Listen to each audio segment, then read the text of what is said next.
নমস্কার, শুরু করছি আজকে। আমি অনিকেত চট্টোপাধ্যায়। আজকের শীর্ষক অনন্ত বাঁদরামি। টাইটেল যদি খান হতো কিংবা নামের আগে যদি মোহাম্মদ, তাহলে দিনে জমা করে দুপুরে খরচ করে দেওয়া হতো ওই নেতাজির বাপ তুলে কথা বলা অমানুষটাকে। যদিও আমরা ওই চুপ করে মেরে ফেলায় বিশ্বাসী নই, এক্সট্রা জুডিশিয়াল মার্ডার আমরা অনেকেই সমর্থন করি না, কিন্তু রাজ্যের মুখ্যমন্ত্রী তো বিশ্বাস করেন। কাজেই হয়ে যেত এতক্ষণে। গোরের মাটি দিতে দিতে কাঁদতে কাঁদতে তার বাবা মা বলতো, যা করেছে সরকার বুঝেই করেছে, মিটে যেত ব্যাপারটা। এবং সরকার বুঝিয়ে দিত যে নেতাজি নিয়ে তারা কতটা সেন্সিটিভ, নো টলারেন্স নীতি প্রমাণ হয়ে যেত।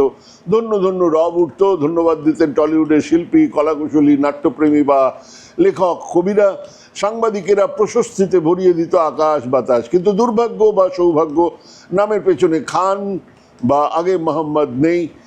এক ক্লাস 8 পাস স্বয়ম্ভু মহারাজ, যিনি নাকি উত্তরবঙ্গের রাজবংশী ভোটের ঠিকাদার, যে জন্য মমতা সরকার তাকে বঙ্গবিভূষণ দিয়েছিল আর বিজেপি রাজ্যসভার টিকিট, সেই তাকে গ্রেপ্তার অবধি করা হলো না। হ্যাঁ, ঝিকে মেরে বউকে শিক্ষা দেবার মতন তার সংগঠনের জনাচারেককে গ্রেপ্তার করা হয়েছে। তারা গ্রেপ্তার করার পরেও সমানে বলে চলেছেন নেতাজি একজন ওয়ার ক্রিমিনাল, নেতাজি দেশ স্বাধীন করেননি, নেতাজি আইনে বানাননি। কিন্তু যিনি নেতাজি নিয়েই এতগুলো কথা বললেন, তার অ্যারোগ্যান্সি দেখুন। নেতাজির বাপের নাম তুলে কথা বলার পরেও তিনি নাকি চাপে পড়ে ক্ষমা চাইছেন। কি বলেছেন? আমার কিছু কথায় যদি কেউ আহত হয় তাহলে আমি ক্ষমা প্রার্থী। অর্থাৎ আমার কিছু কথায়, ওই কথাগুলো কিছু কথা, নেতাজির বাপের সাথে নিয়ে একটা আর্মি তৈরি করার, এটা হচ্ছে গিয়ে নেতাজি একজন ওয়ার ক্রিমিনাল, এটা হচ্ছে গিয়ে কিছু কথা।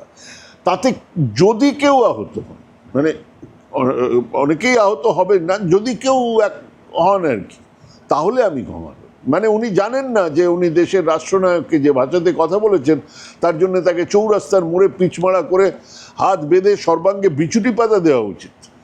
তিনি নাকি যা বলেছেন তা কেবল ফ্যাক্ট, আর তা যদি কারোকে আঘাত করে থাকে তাহলে উনি ক্ষমা প্রার্থী। এক জিরো টলারেন্স সরকার এই অসভ্য অশিক্ষিত লোকটার কাছ থেকে নিঃশর্ত ক্ষমাটুকুও চাইতে পারলো না, নির্দেশ দিতে পারলো না রাজ্যসভা থেকে পদত্যাগ করার, দল থেকে তাড়াতে পারলো না।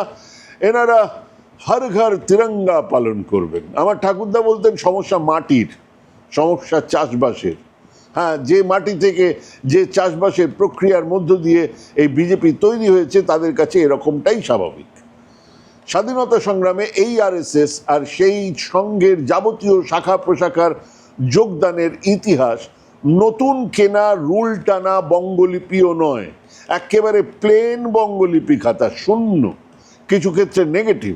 হিন্দু মহাসভা বা আরএসএস, তাদের একজনকেও স্বাধীনতা সংগ্রামে নামতে দেখা যায়নি, তাদের একজনেরও ফাঁসি জেল হয়নি, তাদের একজনেরও কালাপানি হয়নি। সাভারকর ইংরেজদের কাছে মুচলেকা দিয়ে জেল থেকে মুক্ত হওয়ার পরে এই আরএসএস বা হিন্দুত্বের লড়াইতে নেমেছেন, যেখানে তিনি সরাসরি ইংরেজদের হয়ে কথা বলেছেন। ভারত ছাড়ো আন্দোলনের সময় হিন্দু মহাসভার পক্ষে তিনি চিঠি লিখে কিভাবে এই আন্দোলনকে শেষ করে দেওয়া যায় তা সেই সময়কার সরকার বাহাদুরকে জানিয়েছেন। হ্যাঁ, শ্যামাপ্রসাদ মুখার্জির কথা বলছি। সেসব চিঠি বা সাভারকরের মুচলেকা দেবার চিঠি মহাফেজখানায় আছে।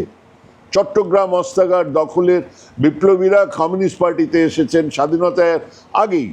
স্বাধীনতার আগেই শ্যামাপ্রসাদ মুখার্জি স্বামী প্রণবানন্দদের লেঠেল বাহিনীর সঙ্গে নেতাজির সমর্থকদের মারপিট হয়েছে, এবং নেতাজি তা অস্বীকার করেননি, বরং বলেছিলেন যে ওই হিন্দুত্ববাদীদের সঙ্গে লড়াই করার জন্য লাঠি ধরতে হলে তাও ধরবেন। এবং ঘটনা হলো, দেশপ্রিয় পার্কের এক জমায়েতে ঢিল ছুঁড়ে শ্যামাপ্রসাদ মুখার্জির মাথা ফাটানো হয়েছিল। তারও পরে নেতাজি যখন বিদেশে, গান্ধীজি ভারত ছাড়ো আন্দোলনের ডাক দিয়েছেন। জিন্নাহ এবং সাভারকর এই ভারত ছাড়ো আন্দোলনকে কেবল বিরোধিতা করছেন না, তারা ইংরেজকে সাহায্য করছেন এই আন্দোলনকে শেষ করে দিতে। শ্যামাপ্রসাদ মুখোপাধ্যায় সেই সময় বাংলায় বসে চিঠি লিখছেন ইংরেজদেরকে যে এই আন্দোলনকে শেষ করার জন্য যা যা করার দরকার সেটা করা উচিত। সেই সময় বিদেশ থেকে সুভাষ বোস লিখছেন, I would request mister Jinnah, mister Savarkar and all those leaders who still think of a compromise with the British to realize once for all that in the world of tomorrow there will be no British Empire.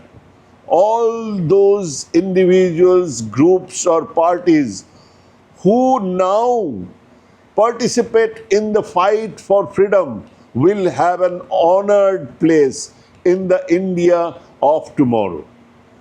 The supporters of British imperialism will naturally become non-entities in the free India. হ্যাঁ, সুভাষ বসু বলছেন যে স্বাধীনতার পরে যারা ইংরেজদের দালালি করেছে তারা নন এন্টিটি হবে, যারা ইংরেজদের বিরুদ্ধে লড়েছে তাদের কথা মানুষ মনে রাখবে। যে সময় সুভাষচন্দ্র বিদেশ থেকে এই কথা বলছেন, তখন সেই সময় শ্যামাপ্রসাদ মুখার্জি ইংরেজদের চিঠি লিখে বলছেন কংগ্রেসের এই আন্দোলনকে স্তব্ধ করার জন্য যা যা করার তাই করবেন। কাজেই আজকের রাজ্য ক্ষমতার শীর্ষে বসে থাকা মানুষের আইডল নেতাজি নন, শ্যামাপ্রসাদ। তাই নেতাজির নামে রাস্তা বদলানো হচ্ছে, নেতাজির বাপ তুলেও গালিগালাজ দেওয়া হচ্ছে, সেসব হচ্ছে কিন্তু সবার সামনে, গোপনে নয়। তেমন এক আবহে এই অনন্তের অনন্ত মাদ্রামি চলবে। আজ সামান্য কায়দা করে ক্ষমা চেয়েছেন, কাল আবার বলবেন। আসলে এটা একটা দর্শনের লড়াই, একটা দর্শন যা ত্রিবর্ণ পতাকার ওপরে গেরুয়া ঝান্ডাকে মান্যতা দেয়, সংবিধানের ওপরে রাখে মনুসংহিতাকে, বিজ্ঞানের ওপরে রাখে কুসংস্কারকে, যারা গডসের পূজারক, যারা ধর্মনিরপেক্ষতার বদলে এক সাম্প্রদায়িকতাকে তুলে ধরে তাদের আদর্শ হিসেবে সেই দল নেতাজির অপমানে খুব একটা বিচলিত হবে না, সেটাই স্বাভাবিক।